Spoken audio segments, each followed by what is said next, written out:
নমস্কার, আপনারা দেখছেন গ্লোব টিভি, সবার পাশে সবার সাথে। গ্লোব নিউজ নিয়ে এই মুহূর্তে আপনাদের সঙ্গে রয়েছে আমি শর্মিষ্ঠা। এক নজরে দেখে নেব আজকের বিশেষ খবর। আজ জোড়া প্রশাসনিক বৈঠক মুখ্যমন্ত্রী। কলকাতা পুরসভার স্ক্যানারে অভিষেকের সম্পত্তি। আজ ফলতা বিধানসভা কেন্দ্রে পুনর্নির্বাচন। টলিউডে জট কাটাতে জরুরি বৈঠক। তৃণমূলের অন্দরে যেন বেসুরো হাওয়া। ইডেনে দিলীপ ঘোষকে সংবর্ধনা সৌরভ গঙ্গোপাধ্যায়। কলোরা ২ নম্বর পঞ্চায়েতে দুর্নীতির অভিযোগে বিজেপির ডেপুটেশন। বিজেপি কর্মীদের পক্ষ থেকে অনুষ্ঠিত হলো বিজয় মিছিল। হাওড়ার বালিতে ৪৪৮তম বর্ষ প্রাচীন ভদ্রকালী প্রতিমা নিরঞ্জন মহাসমারোহে। আজ আইপিএলে গুজরাট টাইটান্স বনাম চেন্নাই সুপার কিংস। আবহাওয়ার পূর্বাভাস।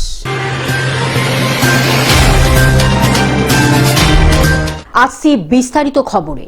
আজ জোড়া প্রশাসনিক বৈঠক মুখ্যমন্ত্রীর। হাওড়া এবং দুর্গাপুরে প্রশাসনিক বৈঠক। পুলিশ প্রশাসনের কর্তাদের নিয়ে বৈঠক। হাওড়াতে জেলা প্রশাসকের অফিসে বৈঠক। দুর্গাপুরে ২ বর্ধমান, বীরভূম, পুরুলিয়া, বাঁকুড়া নিয়ে বৈঠক। প্রশাসনিক বৈঠকে এলাকার জনপ্রতিনিধিদেরও ডাক। Bureau report, globe news. কলকাতার পুরসভার স্ক্যানারে অভিষেকের সম্পত্তি। ফের অভিষেকের বাড়িতে নোটিশ দিল কলকাতা পুরসভা। অভিষেক ব্যানার্জির কালীঘাটের বাড়িতে কলকাতা পুরসভার টিম গত বছর ও চলতি বছরে অভিষেকের সম্পত্তির খতিয়ান মিলিয়ে দেখতে চায় কলকাতা পুরসভা। চলতি বছরের সম্পত্তির খতিয়ান চেয়ে শান্তিনিকেতনে নোটিশ দিল কলকাতা পুরসভা।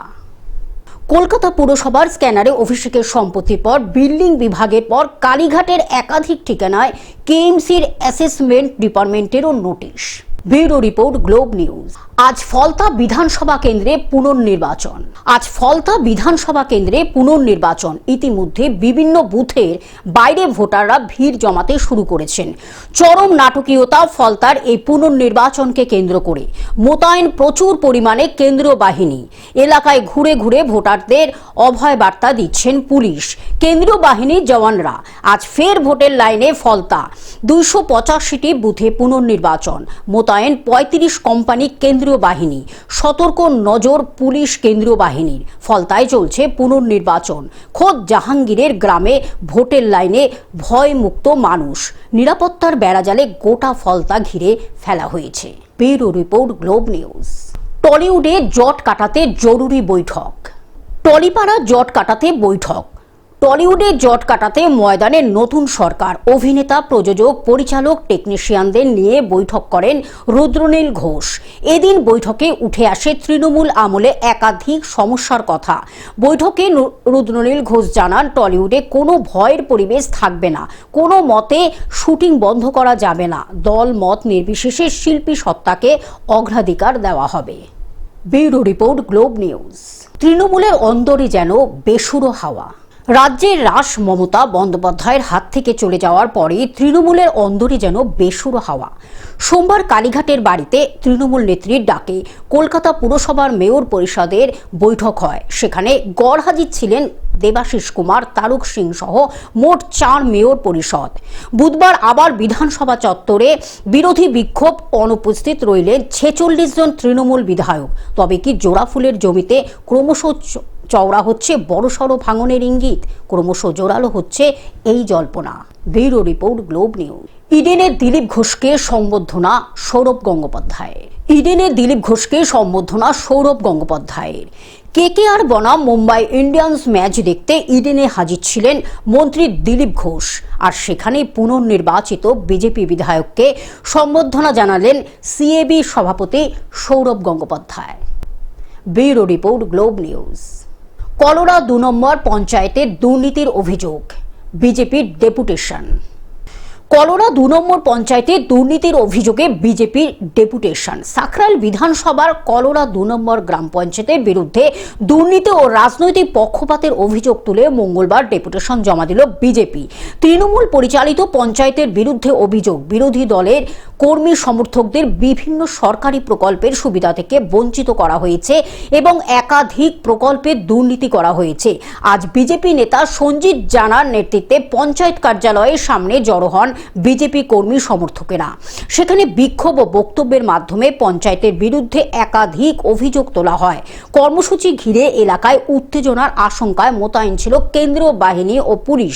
তো আমরা যে বিষয়গুলো নিয়ে আজকে করলা ২ নম্বর গ্রাম পঞ্চায়েতে এসেছি, সে বিষয়গুলো হচ্ছে দীর্ঘ ১৫ বছর ধরে টিএমসি পার্টির রাজত্বে মানুষ অতিষ্ঠ হয়ে গেছিল।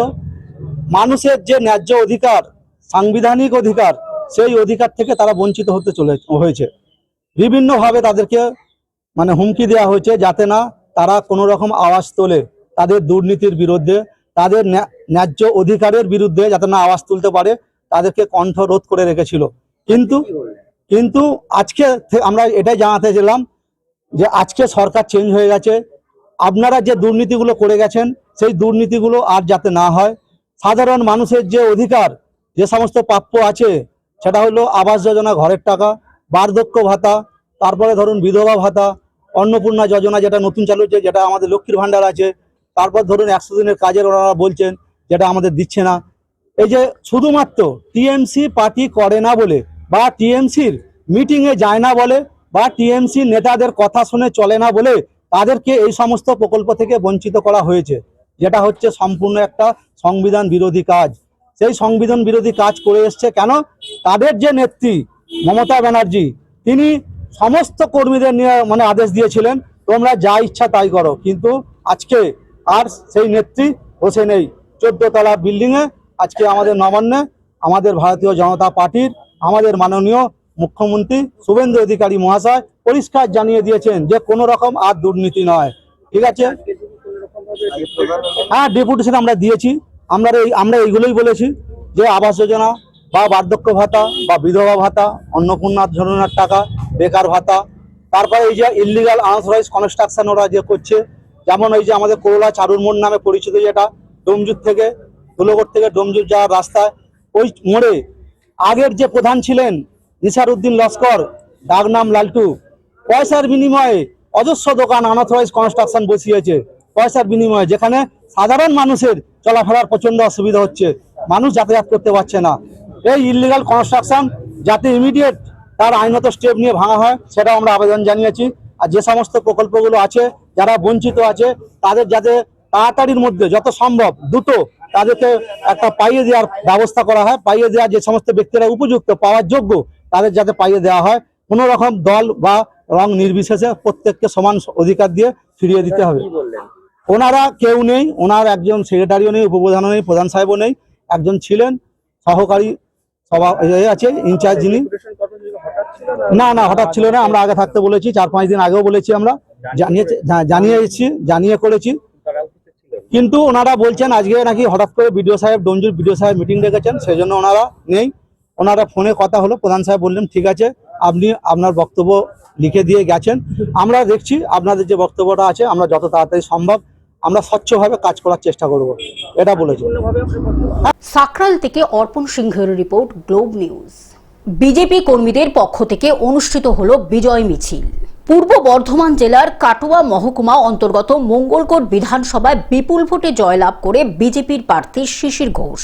কাটোয়া 1 নম্বর গীতগ্রাম অঞ্চলের কাটারিয়া গ্রামে বিজেপির কর্মীদের পক্ষ থেকে অনুষ্ঠিত হলো বিজয় মিছিল।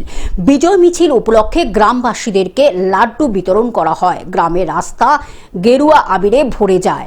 এই মিছিলে মহিলাদের উপস্থিতি ছিল চোখে পড়ার মতো। বিজয় মিছিলকে কেন্দ্র করে কোনো অপ্রীতিকর ঘটনা না ঘটে মোতায়েন রয়েছে পুলিশ প্রশাসন। বিজয় মিছিল ঘিরে 8 থেকে 80 সবাই আনন্দে মেতে ওঠেন।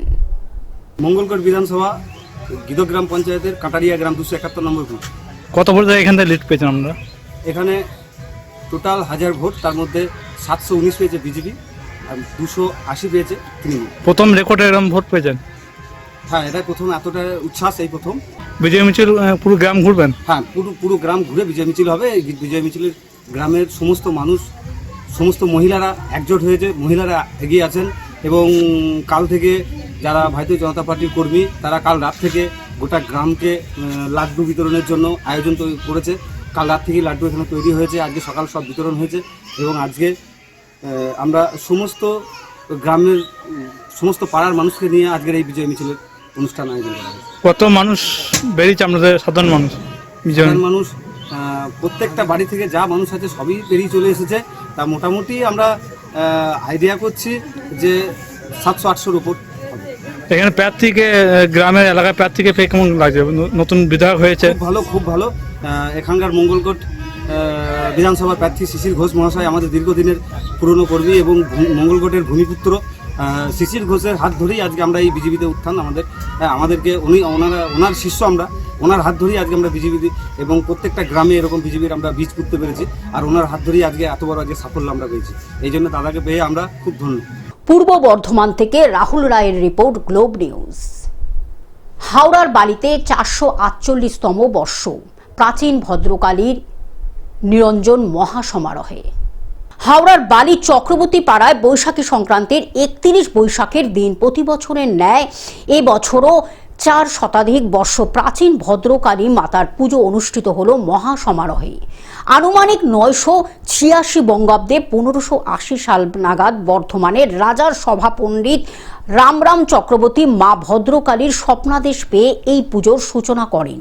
এই পুজো বর্তমানে প্রায় 448তম বর্ষ প্রাচীন। গতকাল অর্থাৎ 20 জুন বুধবার সন্ধ্যায় প্রাকৃতিক দুর্যোগ উপেক্ষা করে বর্ণাঢ্য শোভাযাত্রার সহযোগে প্রতিমা নিরঞ্জন সম্পন্ন হল। হাওড়া থেকে কৌশিক ঘোষের রিপোর্ট, গ্লোব নিউজ।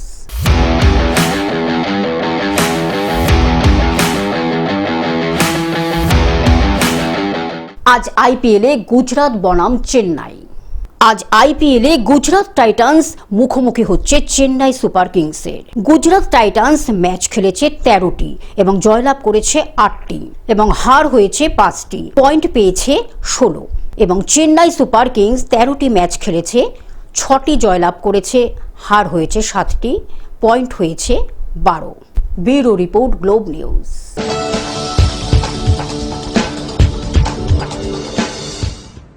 আবহাওয়ার পূর্বাভাস। ভ্যাপসা গরমে হাঁসফাঁস দক্ষিণবঙ্গ, গরম অস্বস্তি আরও বাড়ার পূর্বাভাস। দক্ষিণবঙ্গে আপাতত ভারী বৃষ্টির সম্ভাবনা নেই। পশ্চিমের জেলায় তাপপ্রবাহের মতো পরিস্থিতি। পুরুলিয়া, বাঁকুড়া, ঝাড়গ্রামে পারদ ছুঁতে পারে 40 ডিগ্রি। পশ্চিম মেদিনীপুরে, পশ্চিম বর্ধমানেও 40 ডিগ্রি। কলকাতার পারদ ছুঁতে পারে 37 degree Celsius. Bureau report, globe news. Television ছাড়া গ্লোব নিউজ এখন সর্বত্রই সমাজ মাধ্যমে উপলব্ধ। বিস্তারিত জানতে আমাদের টোল ফ্রি নম্বরে যোগাযোগ করুন 180088944673। এছাড়া লগ ইন করুন আমাদের ওয়েবসাইটে www.globtvindia.com এ। গ্লোব নিউজ এই পর্যন্ত। দেখতে থাকুন গ্লোব টিভি, সবার পাশে সবার সাথে। নমস্কার।